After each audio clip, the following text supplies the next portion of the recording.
Shabbat, Parashat Rae Sarah. Dans notre parasha, la Torah nous relate le décès de Sarah, l'épouse d'Abraham, âgée de 127 ans.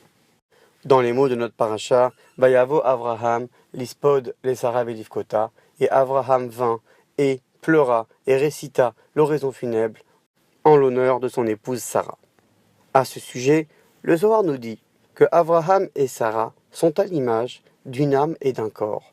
Abraham l'âme, Sarah le corps. Et donc, ce que la Torah veut nous faire sous-entendre, c'est que lors d'un décès, bien que dès lors se distingue l'âme du corps, il reste tout de même une lueur de l'âme qui siège dans ce corps. Voilà pourquoi l'âme, même après le décès, pleure et ressent cette distance que s'est forgée à partir du moment du décès. Donc, si nous retenons bien ce Zohar, Abraham veut dire l'âme, Sarah le corps. D'après ce magnifique Zohar, nous pouvons nous poser une question. Un peu plus haut dans la Torah, Dieu dit à Abraham, Kol asher tomar Sarah shema bekolah. Tout ce que Sarah dit, entend en sa voix. D'après ce Zohar, où Abraham est l'âme et Sarah le corps, ce serait un petit peu difficile de dire à une âme, écoute ton corps, suis ton corps. C'est à peu le contraire. C'est à l'âme de donner les directives. Donc, ce Zohar nous laisse perplexes. La réponse. En réalité, la Torah nous apprend un message extraordinaire.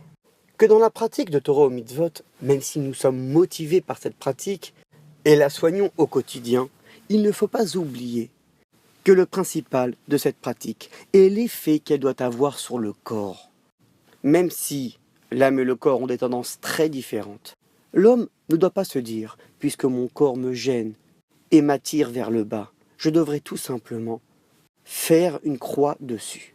Ne pas le laisser s'exprimer, l'oublier, complètement m'isoler dans mes idées spirituelles et ne pas voir, est-ce qu'en profondeur je change? C'est-à-dire, est-ce que finalement ma motivation est telle qu'elle devient appétissante même pour un corps qui désire tout simplement ce qu'il y a de bon? Oui, pratiquer, c'est quelque chose de délicieux. Voilà pourquoi Dieu a dit à Abraham, sache écouter ton corps, car le but, c'est que la Neshama puisse carrément harmoniser notre corps pour aller et s'élever ensemble vers Akadosh Baruch Hu. Shabbat Shalom.